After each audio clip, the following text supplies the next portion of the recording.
প্রিয় অষ্টম শ্রেণীর শিক্ষার্থীরা সবাইকে গণিত ক্লাসে স্বাগতম। আমি মোহাম্মদ সিদ্দিক আলী, শ্রেণীর শিক্ষক গণিত, আদমজি ক্যান্টনমেন্ট পাবলিক স্কুল। প্রিয় শিক্ষার্থীরা, আজকে তোমাদের গণিত বইয়ের খুবই একটা গুরুত্বপূর্ণ বিষয় পিথাগোরাসের উপপাদ্যের অনুশীলন নিয়ে আলোচনা করব। নিশ্চয়ই তোমাদের পিথাগোরাসের উপপাদ্যের বিভিন্ন ধরনের প্রমাণ পড়া হয়েছে। আমি আমার চ্যানেলেই দুইটা প্রমাণ এর আগে আপলোড করেছি, নিশ্চয়ই সেই প্রমাণগুলো দেখে নিয়েছো। আজকে অনুশীলনের বেশ কিছু সমস্যার সমাধান করব। এই সমস্যাগুলো আমি দুইটা ক্লাসের মাধ্যমে শেষ করব। সবগুলো সমস্যারই সমাধান এখানে দেয়া আছে, তো আশা করি তোমরা পরবর্তী ক্লাসের সঙ্গে থাকবে। তো চলো শুরু করি। তোমাদের গণিত বইয়ের প্রথম যে প্রশ্নটা দেয়া আছে, এবিসি একটি সমবাহু ত্রিভুজ। সমবাহু ত্রিভুজ বোঝাই যাচ্ছে এর তিনটা বাহু সমান। এডি বিসি এর উপর লম্ব, প্রমাণ করতে হবে যে AB square plus BC square plus A square equal to 4AD square. প্রমাণ করতে হবে যে AB square plus BC square plus A square equal to 4AD square. তো আমি প্রমাণের প্রায় প্রতি ক্ষেত্রেই বলে থাকি যে সাধারণ নির্বাচনে যেটা দেয়া থাকবে, আমরা এই তথ্যের উপর ভিত্তি করে যদি একটা চিত্র অঙ্কন করি তাহলে প্রমাণের অনেকাংশ সম্পন্ন হয়ে যায়। তো যেহেতু এবিসি সমবাহু ত্রিভুজের কথা বলা আছে, তো আমরা একটা সমবাহু ত্রিভুজ অঙ্কন করে নিলাম। এবিসি এর তিনটা বাহুই সমান, আর এডি বিসি এর উপর লম্ব, এই বিসি এর উপর এডি লম্ব। আমাদের প্রমাণ করতে হবে যে AB square plus BC square plus A square equal to 4AD square. নিশ্চয়ই বিশেষ নির্বাচনটা লিখতে পারবো এই চিত্রের উপর ভিত্তি করে। সাধারণ নির্বাচনের বর্ণনা মনে করি, এবিসি একটি সমবাহু ত্রিভুজ, অর্থাৎ AB equal to BC equal to C, অর্থাৎ তিনটা বাহু সমান। তো আমরা এবির জায়গা বিসি, বিসির জায়গা সি, অথবা একটার পরিবর্তে লেখা যাবে। আর আমাদের একটা তথ্য দিয়েছিল এডি হচ্ছে বিসির উপর লম্ব, এডি বিসির উপর লম্ব, এই তথ্যগুলো দিয়ে আছে। আমাদের প্রমাণ করতে হবে যে সাধারণ নির্বাচনে যে তথ্যটা দিয়ে আছে AB square plus BC square plus A square equal to 4AD square. যেহেতু পিথাগোরাসের উপপাদ্যের প্রমাণের উপর ভিত্তি করে এই এক্সট্রা জ্যামিতিগুলো রয়েছে, কাজে আমাদের এখানে পিথাগোরাসের উপপাদ্য অবশ্যই প্রয়োগ করতে হবে প্রতিটা ক্ষেত্রেই, যদি সমকোণী ত্রিভুজ হয়ে থাকে। তো এখানে দুইটাই সমকোণী ত্রিভুজ আছে, এই পাশে একটা এবিডি সমকোণী ত্রিভুজ আছে, এই পাশে একটা এডিসি সমকোণী ত্রিভুজ আছে। তা আমরা যে কোনো একটা ত্রিভুজ ধরেই কিন্তু প্রমাণটা করতে পারবো। এবিডি এই সমকোণী ত্রিভুজ নিয়েও প্রমাণটা করতে পারবো, আবার এডিসি এই পাশের যে সমকোণী ত্রিভুজটা আছে এই সমকোণী ত্রিভুজটা নিয়েও আমরা প্রমাণটা করতে পারবো। তো আমি এবিডি এই সমকোণী ত্রিভুজে পিথাগোরাসের উপপাদ্য প্রয়োগ করেছি। বুঝতে পারছো এটা সমকোণ, সমকোণের বিপরীত বাহু এডি। আমরা পিথাগোরাসের উপপাদ্যে জানি অতিভুজ স্কয়ার ইকুয়াল টু লম্ব স্কয়ার প্লাস ভূমি স্কয়ার, অর্থাৎ AD square plus BD square. তো এবি স্কয়ার যেভাবে আছে এভাবে রেখে দিলাম, এডিও যেভাবে আছে এভাবে রেখে দেবো, কিন্তু আমরা বিডির পরিবর্তে যেহেতু ডি বিন্দুটা হচ্ছে বিসি এর মধ্যবিন্দু, আমরা জানি সমবাহু ত্রিভুজের কোণের শীর্ষ থেকে বিপরীত বাহুর উপর অঙ্কিত লম্ব ভূমিকে সমদ্বিখণ্ডিত করে, কাজে এই বিসি কিন্তু ডি বিন্দুতে সমদ্বিখণ্ডিত হয়েছে, এই কারণে বিডি আর সিডি এই দুইটা কিন্তু সমান। তো কাজে আমরা এই বিডির পরিবর্তে হাফ অফ বিসি লিখতে পারবো।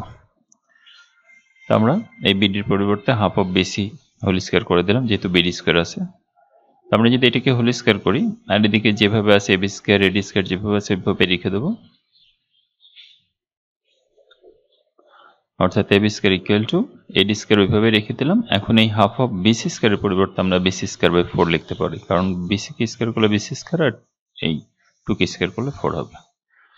এখন আমরা লসাগু করে দিই, লসাগু করে দিলে এখানে 4AD square plus BC square, আর গুণ করে দিই, আর গুণ করলে 4AB square equal to 4AD square plus BC square. নিশ্চয়ই বুঝতে পারছো, আর গুণ করলে এই 4টা এবি স্কয়ারের সাথে গুণ হয়ে যাবে, আর এদিকে এডি স্কয়ার প্লাস বিসি স্কয়ার যেভাবে আছে আমি ওইভাবে লিখে রাখছি, কোনো পরিবর্তন করিনি। আমরা আর গুণ করে এই তথ্যটা পেয়েছি। তো এখন আমরা এখান থেকে আর কি পেতে পারি, দেখো এবি আর বিসি, এই আমরা বিসি স্কয়ারটাকে ডান পাশ থেকে বাম পাশে নিয়ে যাই। ডান পাশ থেকে যদি আমরা বাম পাশে নিয়ে যাই তাহলে যেহেতু আমরা জানি এবি আর বিসি এই দুইটাই সমান, কাজে এই বিসি স্কয়ারের পরিবর্তে আমরা এবি স্কয়ার লিখতে পারবো। এই এবি স্কয়ার বাম পাশ থেকে ডান পাশে যে বিয়োগ হয়ে যায়, 4টে বি স্কয়ার থেকে একটা বি স্কয়ার যদি বাদ দিই তাহলে 3AB square equal to 4AD square. আমাদের প্রমাণ কিন্তু এখনো হয়নি। আমাদের AB square plus BC square plus AC square equal to 4 AD square, এটা প্রমাণ ছিল। তো আমরা এই 3 এবি স্কয়ারের পরিবর্তে AB square plus AB square plus AB square লিখতে পারি, অর্থাৎ 3 এবি স্কয়ার, তিনবার আমরা এবি স্কয়ার লিখতে পারি। এবি স্কয়ারটা যেভাবে সেভাবে লিখে দেবো, কিন্তু পরের এবি স্কয়ারটা যেটা আছে এটার পরিবর্তে আমরা বিসি লিখে দিতে পারবো, যেহেতু এবি আর বিসি সমান। তৃতীয় যে এবি স্কয়ারটা আছে এটার পরিবর্তে আমরা সি এ লিখে দিতে পারবো, কারণ এই এবি আর সি এ এই দুইটা সমান। তো কাজেই এবি স্কয়ার প্রথম যেটা ওইভাবে রেখে দিলাম, দ্বিতীয় এবি স্কয়ারের পরিবর্তে আমরা বিসি স্কয়ার লিখে দিলাম, তৃতীয় এবি স্কয়ারের পরিবর্তে আমরা সি স্কয়ার লিখে দিলাম, তাহলে কিন্তু আমাদের প্রমাণটা সম্পূর্ণ হয়ে গেল। খুবই সহজ প্রমাণ, আশা করি সবাই বুঝতে পারছো। আমরা পরের সমস্যাটাতে চলে যাই, 2 নম্বর সমস্যা। 2 নম্বর সমস্যাটা এরকম, ত্রিভুজ এবিসি, এটা চতুর্ভুজ হবে। এবিসিডি চতুর্ভুজের কর্ণ দুইটি পরস্পর লম্বভাবে ছেদ করে। প্রমাণ করে যে B square plus AD square equal to BC square plus AD square. এটা চতুর্ভুজ, এবিসিডি চতুর্ভুজের কর্ণ দুইটি পরস্পর লম্বভাবে ছেদ করলে প্রমাণ করে যে B square plus CD square is equal to BC square plus AD square. এখানে শুধু চতুর্ভুজের কর্ণ দুইটা পরস্পরের উপর লম্ব এটা কিন্তু বলা আছে, চতুর্ভুজটা কোন ধরনের এটা কিন্তু বলা নেই, এটা রম্বস না বর্গ নাকি সামান্তরিক। অবশ্য সামান্তরিক কর্ণদ্বয় পরস্পর লম্বভাবে ছেদ করে না, রম্বসের কর্ণদ্বয় পরস্পর লম্বভাবে ছেদ করে, বর্গের কর্ণদ্বয় পরস্পরকে লম্বভাবে ছেদ করে, ঘুড়ি আছে এর কর্ণদ্বয় পরস্পরকে লম্বভাবে ছেদ করে। তো এখানে কি ধরনের চতুর্ভুজ হবে সেটা কিন্তু বলেনি, কিন্তু আমি এ বি সি ডি এরকম একটা চতুর্ভুজ ধরলাম, এই চতুর্ভুজের কর্ণদ্বয় পরস্পর ও বিন্দুতে লম্বভাবে ছেদ করেছে। তা আমাদের প্রমাণ করতে হবে এই A B square plus CD square is equal to BC square plus AD square, এটা আমাদের প্রমাণ করে দেখাতে হবে। চলো শুরু করি প্রমাণ। সাধারণ নির্বাচনের যে তথ্যগুলো আছে সেই তথ্যের উপর ভিত্তি করে আমরা একটা চিত্র অঙ্কন করে ফেলেছি। এখন এই চিত্রের উপর ভিত্তি করে সাধারণ নির্বাচনের বর্ণনা, বিশেষ নির্বাচন লিখব। মনে করি এবিসিডি চতুর্ভুজের দুইটি কর্ণ, একটা এসি একটা বিডি পরস্পর ও বিন্দুতে লম্বভাবে ছেদ করেছে।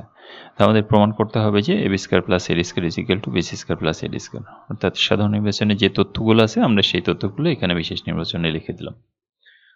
প্রমাণটা করার জন্য আমাদের অতিরিক্ত অঙ্কনের কোনো প্রয়োজন নেই, আমরা সরাসরি প্রমাণে চলে যাই। প্রমাণ, এখানে যেহেতু কর্ণদ্বয় একটা এসি একটা বিডি পরস্পর ও বিন্দুতে লম্বভাবে ছেদ করেছে, কাজেই এ ও বি এখানে পিথাগোরাসের উপপাদ্য আমরা প্রয়োগ করলে এটা যেহেতু সমকোণ, সমকোণের বিপরীত বাহু কিন্তু এবি, কাজে AB square is equal to A square plus B square, এটা 1 নম্বর তথ্য দিয়ে রাখলাম। যেহেতু আমাদেরকে AB square plus CD square, কাজেই এই সিডি এই বাহুটাকে ধরে আমরা সিওডি অথবা ডিওসি এই ত্রিভুজে পিথাগোরাসের সূত্র প্রয়োগ করব, অর্থাৎ সিওডি সমকোণের ত্রিভুজে পিথাগোরাসের সূত্র প্রয়োগ করব। যেহেতু এখানে এই কোণটা সমকোণ, কাজেই সিডি হচ্ছে অতিভুজ, কাজে অতিভুজ CD square equal to DO square plus OC square বা সিও স্কয়ার, এটা 2 নম্বর তথ্য দিয়ে দিলাম। এখন যেহেতু এবি স্কয়ার আর সিডি স্কয়ার এই দুইটা যোগ আছে, কাজে আমাদের 1 নম্বর আর 2 নম্বর সমীকরণ যোগ করতে হবে। তো আমরা 1 আর 2 যোগ করে দিই। 1 আর 2 যোগ করলে AB square plus CD square is equal to A square plus B square plus D square plus C square, এটা আমরা 3 নম্বর তথ্য দিয়ে রাখলাম। এখন আমরা এই বিপরীত দুই ত্রিভুজে আবার পিথাগোরাসের সূত্র প্রয়োগ করব। এই বিওসি সমকোণী ত্রিভুজে পিথাগোরাসের উপপাদ্য প্রয়োগ করে, এটা যেহেতু সমকোণ এটা তো অতিভুজ অর্থাৎ বিসি অতিভুজ, BC square is equal to B square plus C square, B square plus C square, এটা 4 নম্বর সমীকরণ দিল। এখন এওডি এই সমকোণী ত্রিভুজে পিথাগোরাসের সূত্র প্রয়োগ করব। এওডি সমকোণী ত্রিভুজে পিথাগোরাসের উপপাদ্য মধ্যে যেহেতু এই কোণটা সমকোণ, এডি তার অতিভুজ হবে, অর্থাৎ AD square is equal to A square plus DO square, এটা 5 নম্বর সমীকরণ দিলাম।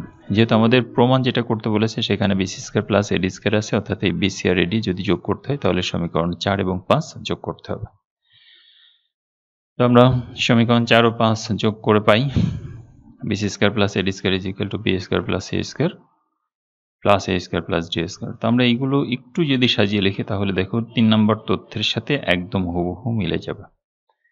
এখানে বি স্কয়ার আছে, এখানেও বি স্কয়ার আছে, এখানে সি স্কয়ার আছে, এখানেও সি স্কয়ার, এখানে এ স্কয়ার, এখানেও এ স্কয়ার, এখানে ডি স্কয়ার, এখানেও ডি স্কয়ার আছে, অর্থাৎ 3 নম্বর সমীকরণের ডান পাশটা যা এই তথ্যেরও ডান পাশটাও ঠিক তাই। কাজেই আমরা A square B square C square D square, এটার পরিবর্তে আমরা A B square plus C D square বসিয়ে দিয়েছি এখানে। এটা বসিয়ে দিলে আমাদের প্রমাণ কিন্তু হয়ে গেছে। প্রমাণটা সহজ আছে। এখানে যে 4টা সমকোণী ত্রিভুজ আছে, এই 4টা সমকোণী ত্রিভুজে পিথাগোরাসের সূত্র প্রয়োগ করতে হবে। তবে মনে রাখতে হবে কিন্তু বিপরীত দুইটা ত্রিভুজের সমকোণী ত্রিভুজের ক্ষেত্রে পিথাগোরাসের সূত্র প্রয়োগ করে এই দুইটা আবার যোগ করতে হবে। আর এই দুই বিপরীত ত্রিভুজে পিথাগোরাসের সূত্র প্রয়োগ করে এই দুইটা সমীকরণ আবার যোগ করতে হবে। আমরা পরেরটাতে চলে যাই। 3 নম্বর সমস্যা, এবিসি ত্রিভুজের কোণে এক সমকোণ, সিডি একটি মধ্যমা। প্রমাণ করে যে BC square is equal to CD square plus 3এডি স্কয়ার। মধ্যমা কাকে বলে সেটা নিশ্চয় মনে আছে। কৌণিক শীর্ষ থেকে বিপরীত বাহুর মধ্যবিন্দুর সংযোগ রেখাকে বলা হয় মধ্যমা। এবিসি একটা ত্রিভুজ, এই ত্রিভুজের এই কোণটা হচ্ছে সমকোণ। আর ডি হচ্ছে এবি এর মধ্যবিন্দু, কাজেই এই সি আর ডি যোগ করলে সিডি একটি মধ্যমা হবে। তা আমাদের প্রমাণ করতে হবে এই BC square is equal to CD square plus 3এডি স্কয়ার। এটা আমরা প্রমাণ করব। বিশেষ নির্বাচন এই চিত্রের উপর ভিত্তি করে আমরা একটা বর্ণনা লিখব। এবিসি ত্রিভুজের কোণ এক সমকোণ এবং সিডি একটি মধ্যমা। প্রমাণ করতে হবে যে BC square is equal to CD square plus 3এডি স্কয়ার। অতিরিক্ত অঙ্কনের প্রয়োজন নেই, আমরা সরাসরি প্রমাণে চলে যাই। যেহেতু আমাদের এখানে বিসি স্কয়ার আছে, তো কাজে আমাদের এবিসি সমকোণী ত্রিভুজ আগে ধরতে হবে। আর সেই সাথে এখানে যেহেতু সিডি একটি মধ্যমা বলা আছে, তো সিডি মধ্যমা বি এবি বাহুকে সমান দুই ভাগে ভাগ করবে, অর্থাৎ এবি আর বিডি এই দুটো সমান হবে। যেহেতু এবিসি ত্রিভুজের সিডি একটি মধ্যমা, সুতরাং এডি আর বিডি সমান হবে, এডি এবং বিডি সমান। অথবা আমরা এডির পরিবর্তে হাফ অফ এবিও লিখতে পারবো। এখন এবিসি ত্রিভুজে, এবিসি সমকোণী ত্রিভুজে পিথাগোরাসের সূত্র প্রয়োগ করলে, যেহেতু এটা সমকোণ, কাজে বিসি হচ্ছে অতিভুজ, কাজে BC square is equal to AC square লম্ব স্কয়ার প্লাস এবি স্কয়ার অর্থাৎ ভূমি স্কয়ার। তো আমরা এসি স্কয়ার যেভাবে সেভাবে রেখে দেবো, কিন্তু এবি স্কয়ারের পরিবর্তে আমরা 2এডিও লিখতে পারি, আবার 2বিডিও লেখা যেতে পারে, যেহেতু ডি বিন্দুটা এবি এর মধ্যবিন্দু। আমাদের এখানে যেহেতু 3এডি স্কয়ার আছে, এই কারণে আমরা 2এডি লিখলাম। তো 2এডি স্কয়ার, 2এডি এটাকে হোল স্কয়ার করলে 4এডি স্কয়ার হয়ে যাবে। আর এদিকে যেভাবে আছে এভাবে রেখে দিলাম। এই 4এডি স্কয়ারকে আমরা এডি স্কয়ার যোগ 3এডি স্কয়ার এইভাবে ভাঙতে পারি। এইভাবে ভাঙার কি উদ্দেশ্য ছিল? একটা নিকটতম উদ্দেশ্য রয়েছে আমাদের। দেখো, আমরা এসি স্কয়ার আর এডি স্কয়ার এই দুটো যদি যোগ করি, তাহলে এসিডি সমকোণী ত্রিভুজে পিথাগোরাসের সূত্র প্রয়োগ হয়। তা আমরা জানি এসিডি এই সমকোণী ত্রিভুজের অতিভুজ আছে সিডি স্কয়ার, এই সিডি স্কয়ার সমান AC square plus AD square, অর্থাৎ এসি স্কয়ার প্লাস এডি স্কয়ারের জায়গায় আমরা সিডি স্কয়ার লিখে দিতে পারি। আমাদের এখানেও এসি স্কয়ার প্লাস এডি স্কয়ারই আছে, তো কাজেই এই জায়গাটাতে আমরা সিডি স্কয়ার লিখে দিতে পারি। আর এসি স্কয়ার প্লাস এডি স্কয়ারের জায়গায় সিডি স্কয়ার লিখে দিলে কিন্তু আমাদের প্রমাণটা হয়ে যাবে, অর্থাৎ বিসি স্কয়ার ইকুয়াল টু এই সিডি স্কয়ার প্লাস 3এডি স্কয়ার। এটাই আমরা প্রমাণ করতে চেয়েছিলাম। খুবই সহজ প্রমাণ, আশা করি তোমরা বুঝতে পেরেছো। সমস্যা 4-এ চলে যাই। 4 নম্বর সমস্যাটা তোমাদের বইতে এরকম, এবিসি ত্রিভুজের কোণে এক সমকোণ, বিপি এবং সিকিউ দুইটি মধ্যমা। প্রমাণ করে যে five BC square is equal to 4বিপি স্কয়ার প্লাস সিকিউ স্কয়ার। আমরা এবিসি একটা সমকোণী ত্রিভুজ নিয়ে নিলাম। এর এই কোণটা যেহেতু সমকোণ বলা আছে, আর এই বিপি হচ্ছে একটি মধ্যমা, আর সিকিউ আরেকটি মধ্যমা। আমাদের প্রমাণ করতে হবে five BC square is equal to 4 into BP square plus CQ square. চিত্রের উপর ভিত্তি করে বর্ণনা লিখে ফেলি। মনে করে এবিসি ত্রিভুজের কোণে এক সমকোণ, বিপি এবং সিকিউ দুইটি মধ্যমা। প্রমাণ করতে হবে যে five BC square is equal to 4বিপি স্কয়ার প্লাস সিকিউ স্কয়ার। অর্থাৎ এখানে সাধারণ নির্বাচনে যে তথ্যগুলো আছে সেই তথ্যগুলো এখানে লেখা আছে। অতিরিক্ত অঙ্কনের প্রয়োজন নেই, আমরা সরাসরি প্রমাণে চলে যাই। যেহেতু আমরা জানি মধ্যমা বিপরীত বাহুকে সমদ্বিখণ্ডিত করে, ত্রিভুজ এবিসি এর যেহেতু বিপি একটি মধ্যমা, কাজেই এসি এই বাহুটা এপি এবং সিপি দুইটা অংশে বিভক্ত হবে। ঠিক একইভাবে যেহেতু সিকিউ এবি এর মধ্যমা, কাজেই একিউ এবং বিকিউ দুইটা অংশে বিভক্ত হবে, অর্থাৎ একিউ ইকুয়াল টু বিকিউ হবে। তো আমাদের বিসি স্কয়ার যেহেতু আছে, কাজে আমরা এবিসি সমকোণী ত্রিভুজে পিথাগোরাসের সূত্র প্রয়োগ করব। BC square equal to AC square plus AB square, এটা 1 নম্বর তথ্য দিয়ে রাখলাম। এবার এ কিউ সি অর্থাৎ এসি কিউ এই ত্রিভুজে পিথাগোরাসের সূত্র যদি প্রয়োগ করি তাহলে দেখতে পাচ্ছ যে সমকোণের বিপরীত বাহু হচ্ছে CQ, CQ square is equal to AC square plus A Q square. তো আমরা এই এসির পরিবর্তে 2ab লিখতে পারবো, যেহেতু আমাদের এখানে প্রমাণে সিকিউ বিপি আছে, তো আমরা সিকিউ যেভাবে সেইভাবে রেখে দেবো। এই এ কিউ এর পরিবর্তে হাফ অফ এবি লেখা যেতে পারে। হাফ অফ এবি, এই এ কিউ এর পরিবর্তে হাফ অফ এবি লিখবো, যেহেতু কিউ বিন্দুটা হচ্ছে এবি এর মধ্যবিন্দু। আমরা যদি হোল স্কয়ার করে দিই এবি স্কয়ার বাই 4 হয়ে যাবে। এখন এটি একটু লসাগু করব। যদি লসাগু করে দিই তাহলে 4ac square plus AB square by 4, এরপর আড়াআড়ি গুণ করলাম, আড়াআড়ি গুণ করলে 4cq square equal to 4ac square plus AB square, এটা 2 নম্বর তথ্য দিয়ে রাখলাম। এবার এ বিপি এই সমকোণী ত্রিভুজে পিথাগোরাসের উপপাদ্য প্রয়োগ করব। এবিপি সমকোণী ত্রিভুজে পিথাগোরাসের উপপাদ্য যদি প্রয়োগ করি তাহলে এখানে অতিভুজ আছে BP, BP square is equal to AB square plus AP square, বা BP square equal to AB square ওইভাবে লিখে দিলাম। এখন এই এপির পরিবর্তে আমরা হাফ অফ এসি লিখতে পারি। উভয় পাশে হোল স্কয়ার করলাম এবং বর্গ লসাগু করে দিলে এখানে 4b square plus AC square, আড়াআড়ি গুণ করলাম, আড়াআড়ি গুণ করলে 4bp square equal two 4ab square plus AC square, এটা 3 নম্বর তথ্য দিলাম। এখন যেহেতু আমাদের প্রমাণে 4 into BP square plus CQ square, এই কারণে সমীকরণ 2 আর 3 যোগ করতে হবে। সমীকরণ 2 ও 3 যোগ করে পাই 4cq square plus 4bp square, আর এদিকে 4ac square plus AB square, এবং এখানে 4ab square plus AC square পেয়েছিলাম। তো আমরা এগুলো যদি যোগ করি তাহলে দেখতেই পাচ্ছ এই 4 আর একটা 5ac স্কয়ার হয়ে যাবে, এবি স্কয়ার আর 4ab স্কয়ার 5ab স্কয়ার, আর এই পাশে আমরা 4 কমন নিতে পারি। 4 কমন নিলে 4cq square plus BP square, এই পাশে নিশ্চয়ই বুঝতে পারছো 5 কমন যাবে, আমরা 5 কমন নিলাম।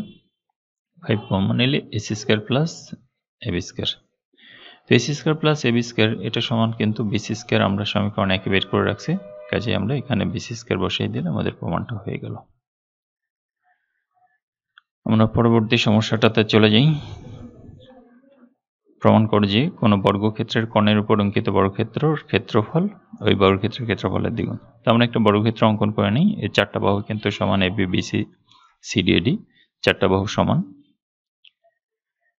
আমাদের চিত্রের উপর ভিত্তি করে বর্ণনা লেখা করে মনে করে এবিসিডি একটি বর্গ, এসি তার কর্ণ। প্রমাণ করতে হবে যে কর্ণের উপর অঙ্কিত বর্গক্ষেত্রের ক্ষেত্রফল ওই বর্গক্ষেত্রের ক্ষেত্রফলের দ্বিগুণ। তো আমরা কর্ণ এসি আর এবি একটা বাহু, বিসি একটা বাহু, সিডি একটা বাহু, এডি একটা বাহু, এই বর্গের ক্ষেত্রফল যদি বের করতে চাই যে কোনো একটা বাহুকে স্কয়ার করলেই হবে। তো এবি স্কয়ার হচ্ছে এই বর্গক্ষেত্রের ক্ষেত্রফল, আর কর্ণের ক্ষেত্রফল হচ্ছে কর্ণের উপর অঙ্কিত বর্গক্ষেত্রের ক্ষেত্রফল হবে এসি স্কয়ার। তো এসি স্কয়ার এই বর্গটার ক্ষেত্রফল হবে হচ্ছে এবি বাহু বিশিষ্ট বর্গক্ষেত্রের ক্ষেত্রফলের দ্বিগুণ, অর্থাৎ AC square equal two 2ab square, এটা আমাদের প্রমাণ করে দেখাতে হবে। এবিসিডি একটি বর্গক্ষেত্র, সুতরাং এবি সমান বিসি, এটা নিশ্চয়ই বলা যাবে। এখন এবিসি সমকোণী ত্রিভুজে পিথাগোরাসের উপপাদ্য প্রয়োগ করলে এটা তার অতিভুজ, AC square equal to BC square plus AB square. যেহেতু এবি এবং বিসি দুইটা সমান, আমরা এই বিসির পরিবর্তে এবি স্কয়ার বসিয়ে দিতে পারবো। তো এবি স্কয়ার যোগ করলে 2ab স্কয়ার, আমরা এটাই আসলে প্রমাণ করতে চেয়েছিলাম। খুবই সহজ প্রমাণ। আমরা 6 নম্বর সমস্যাটাতে চলে আসছি। 6 নম্বর সমস্যা সমাধানের মাধ্যমে আজকের মতো ক্লাস শেষ করব। এরকম একটা চিত্র দিয়ে আছে, চিত্রে এই ওবি সমান দিয়ে আছে 4 সেন্টিমিটার এবং বিডি আর এসি এর দৈর্ঘ্য নির্ণয় করতে হবে। এই বিডি এর দৈর্ঘ্য নির্ণয় করতে হবে এবং এসি এর দৈর্ঘ্য নির্ণয় করতে হবে। সেই সাথে এখানে আরো কিছু তথ্য দিয়ে আছে, এই এবি সমান 3 সেন্টিমিটার, বিসি সমান 4 সেন্টিমিটার, এগুলো দিয়ে আছে। এবং সেই সাথে এই কোণগুলো কিন্তু সমকোণ বলা আছে, বি কোণ, ও কোণ, এগুলো সমকোণ, এই তথ্যগুলো দেয়া আছে। তো আমরা ধরে নিই এই বিডি এর মান যেহেতু বের করবো, এটুকু সমান ধরে নিই এক্স, এখানে ওবি এটা কিন্তু 4 সেন্টিমিটার দেওয়া আছে, তো কাজে বিডি যদি এক্স হয়ে থাকে কাজেই এই ওডি হবে 4 মাইনাস এক্স, এটা 4 মাইনাস এক্স সেন্টিমিটার হবে। আমরা এখন এই দুইটা ত্রিভুজ, যেহেতু এটাও সমকোণ আর ও কোণটাও সমকোণ, এই দুইটা ত্রিভুজে যে বিষয়গুলো সমান আছে সেগুলো একটু দেখি। আমরা সর্বসম নয়, সদিশ কোণেই প্রমাণ করার চেষ্টা করব, কারণ সদিশ কোণে প্রমাণ করতে পারলে আমরা জানি অনুরূপ বাহুগুলোর অনুপাত সমান হবে। ত্রিভুজ এওডি এবং ত্রিভুজ বিসিডি এওডি এবং বিসিডি এই দুইটা ত্রিভুজে এওডি সমান সিবিডি অথবা ডিবিসি সিবিডি এই দুইটাই সমান, কারণ হচ্ছে প্রত্যেকে এক সমকোণ করে, এই কারণে এগুলো সব লম্ব দেওয়া আছে। এবং সেই সাথে কোণ এডিও এবং বিডিসি এই দুইটা কোণ সমান, বিপ্রতীপ কোণ বলে। অবশিষ্ট কোণ নিশ্চয়ই সমান হবে, এখানে অবশিষ্ট কোণ থেকে যাচ্ছে সেই কোণ অর্থাৎ ডিএও কোণ, অবশিষ্ট ওএডি অথবা ডিএও কোণ, এবং এখানে অবশিষ্ট কোণ থেকে যাচ্ছে এই সি কোণ অর্থাৎ বিসিডি কোণ। যেহেতু এই ত্রিভুজের তিনটা কোণ এই ত্রিভুজের তিনটা কোণের সমান, কাজে ত্রিভুজ দুইটি সদিশ কোণী বা সদিশ। আমরা জানি দুইটা ত্রিভুজ যদি সদিশ হয়ে থাকে তাহলে অনুরূপ বাহুগুলোর অনুপাত সমান, কাজে আমরা AO by BC is equal to DO by BD লিখতে পারি। এও এটার অনুরূপ বাহু হচ্ছে বিসি বাহু, এবং ডিও এটার অনুরূপ বাহু হচ্ছে এই বিডি বাহু। তো কাজেই এই অনুরূপ বাহুগুলো অনুপাত নিতে হবে, এই কারণে আমরা এও বাই বিসি নিয়েছি এবং ডিও বাই বিডি নিয়েছি। তো আমরা এই বাহুগুলোর মান দিয়ে আছে, আমরা মানগুলো বসিয়ে দিই। এও সমান দিয়ে আছে 5 এবং বিসি সমান দিয়ে আছে নাকি এও সমান 3 সেন্টিমিটার আর বিসি সমান দিয়ে আছে 5 সেন্টিমিটার, আর ডিও এটা সমান দিয়ে আছে 4 মাইনাস এক্স এবং বিডি সমান দিয়ে আছে এক্স। তো আমরা এখান থেকে আড়াআড়ি গুণ করে দিতে পারি। আড়াআড়ি গুণ যদি করি তাহলে 3x equal to 20 minus 5x, x গুলো সব এক পাশে করলাম, 8x ইকুয়াল টু 20, সুতরাং x equal to 20/8, x equal to আমরা পাচ্ছি 2.5। এটাই হচ্ছে বিডি এর মান। আমরা বিডি পেয়ে গিয়েছি, তো কাজে আমরা এই ওডিও পাবো। বিডি যেহেতু x এর মান পেয়েছি 2.5, কাজেই এই ওডি এর মান হবে 4 মাইনাস 2.5, 1.5 আসবে ওডি এর মান। তো আমরা জানি একটা সমকোণী ত্রিভুজের দুইটা বাহু লম্ব এবং ভূমি যদি দিয়ে থাকে সেখান থেকে অতিভুজের মান বের করা যাবে, অর্থাৎ সেক্ষেত্রে আমরা এই সিডি এর মানটা বের করে ফেলতে পারবো। ঠিক একইভাবে এই ওডি এবং এও এর মান যেহেতু জানা আছে, যে সেখান থেকে আমরা এডি এর মান পেয়ে যাব। এডি এবং সিডি দুইটার মান যদি পেয়ে যাই তাহলে এই দুইটা যোগ করলে আমরা এসি এর মান পেয়ে যাব। চলো শুরু করি। এখন প্রথমে এওডি এই সমকোণী ত্রিভুজে পিথাগোরাসের সূত্র প্রয়োগ করি। এটা অতিভুজ AD square equal to A square plus D square. এও সমান কিন্তু দেয়া আছে 3 সেন্টিমিটার এবং ওডি এটা সমান আমরা 5 সেন্টিমিটার বের করেছি, 1.5 সেন্টিমিটার। কাজে এই দুইটা স্কয়ার করলে 9 আর এখানে 2.25, এই দুটো যদি অ্যাড করি বা যোগ করি 11.25, কিন্তু আমরা এডি স্কয়ারের মান না এডি এর মান পেতে চাই, কাজে এটা বর্গমূল হবে। 11.25 কে বর্গমূল করলে 3.3541 হয়। ঠিক একইভাবে আমরা বিসিডি সমকোণী ত্রিভুজে পিথাগোরাসের সূত্র প্রয়োগ করি। এটা তার অতিভুজ CD square equal to BD square plus BC square. এই বিডি এর মান আমরা 2.5 বের করেছি, কাজে এখানে 2.5 স্কয়ার এবং বিসি এর মান হচ্ছে 5 স্কয়ার। এই দুটো বর্গ করে যদি আমরা যোগ করি তাহলে 31.25 হয়। এটা সিডি স্কয়ার সমান 31.25, সুতরাং সিডি সমান √31.25। তো আমরা এটা যদি বর্গমূল করি তাহলে 5.5902। এখন আমাদের বের করতে বলছে এসি এর মান, তো কাজে AC equal to eddy plus CD. তো এডি এর মান আমরা বের করেছি এখানে 3.3541, সেই মানটা বসিয়ে দিলাম, এবং সিডি এর মান 5.5902 এটা বসিয়ে দিলাম। তো আমরা দুটো যদি যোগ করি তাহলে 8.9443 সেন্টিমিটার। এটা হচ্ছে আমাদের কাঙ্ক্ষিত ফলাফল। আমরা ক্লাসের একদম শেষ মুহূর্তে চলে আসছি। এখানে একটা সৃজনশীল প্রশ্ন দিয়ে আছে, শিক্ষার্থীরা তোমরা একটু বাসায় চেষ্টা করো পারো কিনা। পিথাগোরাসের উপপাদ্যেরই অনুশীলনী এবং পিথাগোরাসের উপপাদ্যের প্রমাণ আছে, তো বাসায় চেষ্টা করবা। ধন্যবাদ শিক্ষার্থীরা, ভালো থেকো, সুস্থ থেকো, আল্লাহ হাফেজ।